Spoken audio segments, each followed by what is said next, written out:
గురజాల నియోజకవర్గ జనసేన పార్టీ నాయకులకు, క్రియాశీలక కార్యకర్తలకు, వీర మహిళలకు అందరికీ కూడా హృదయపూర్వక కృతజ్ఞతలు తెలియజేసుకుంటా ఉన్నా. ఈ నెల 14వ తేదీ కాకినాడ జిల్లా పిఠాపురంలో నిర్వహించే జనసేన పార్టీ 12వ ఆవిర్భావ దినోత్సవ సభకు గురజాల నియోజకవర్గం నుంచి మనందరం కలిసికట్టుగా వెళ్ళి పిఠాపురం సభను జయప్రదం చేయాలని నేను మిమ్మల్ని కోరుతా ఉన్నాను. 11 సంవత్సరాల ప్రతిఫలం, 11 సంవత్సరాల నుంచి అలుపెరగని పోరాటం, ప్రత్యర్థి పార్టీని 11కే పరిమితం చేసిన వైనం, వీటన్నిటిని కూడా మనం ఒకసారి పునఃపరిశీలించుకోవాలి.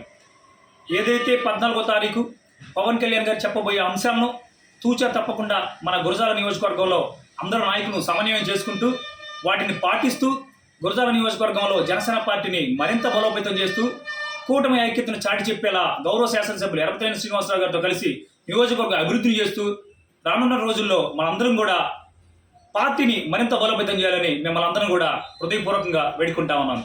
ఖచ్చితంగా మనందరం కూడా 14వ తారీఖు పిఠాపురం వెళ్ళి సభను విజయవంతం చేయడంతో పాటు ఎవరెవరైతే మన నియోజకవర్గ వ్యాప్తంగా వెళ్ళామో వారందరూ కూడా క్షేమంగా ఇంటికి తిరిగి వచ్చే విధంగా నాయకులు తగు బాధ్యతలు తీసుకోవాలని కూడా కోరుకుంటూ రానున్నటువంటి రోజుల్లో అందరూ కలిసికట్టుగా గురజాల నియోజకవర్గంలో పార్టీని బలోపేతం చేద్దామని ఆశిస్తూ సెలవు తీసుకుంటాను.